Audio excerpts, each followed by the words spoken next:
Hello बच्चों, let's read the question. Question says which of the following statement is correct. Question में हमसे पूछा है कि निम्नलिखित ऑप्शन में से कौन सा है जो करेक्ट है। फर्स्ट ऑप्शन ए में दिया गया है cyanobacteria such as Anabaena and Nostoc are important mobilizer of phosphate and potassium for plant nutrition in soil. ये जो स्टेटमेंट है ये सही नहीं है, क्योंकि साइनोबैक्टीरिया जो है उनके पास, साइनोबैक्टीरिया के पास ये होता है इंपॉर्टेंट मोबिलाइजर्स ऑफ नाइट्रोजन। ये होता है इंपॉर्टेंट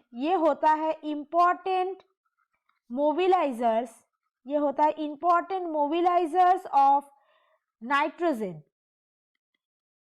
बट ऑप्शन में दिया है कि फॉस्फेट एंड पोटेशियम, जो सही नहीं है। साइनोबैक्टीरिया जो है वो इंपॉर्टेंट मोबिलाइजर्स होता है नाइट्रोजन का, तो ऑप्शन ए इनकरेक्ट है।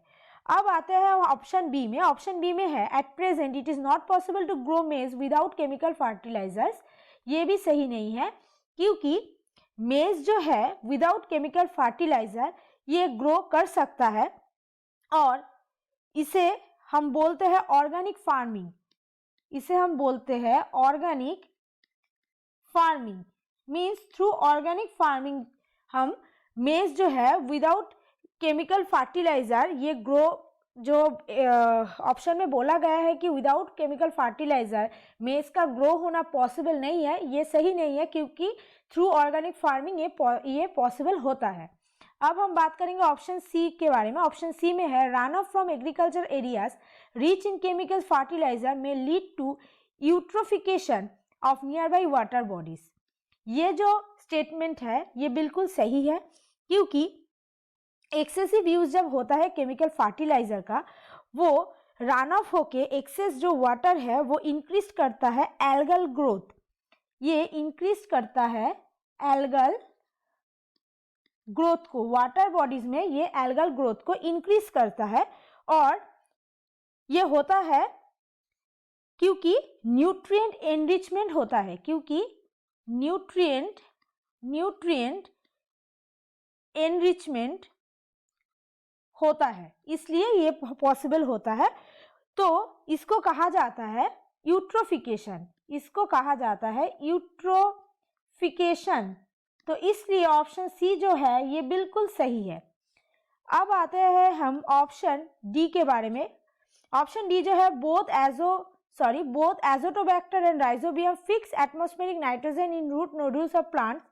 ये सही नहीं है, क्योंकि एजोटोबैक्टर जो है, ऑप्शन डी एजोटोबैक्टर जो है ये है एक फ्री लिविंग बैक्टीरिया। एजोटोबैक्टर जो है ये है एक फ्री लिविंग बैक्टीरिया।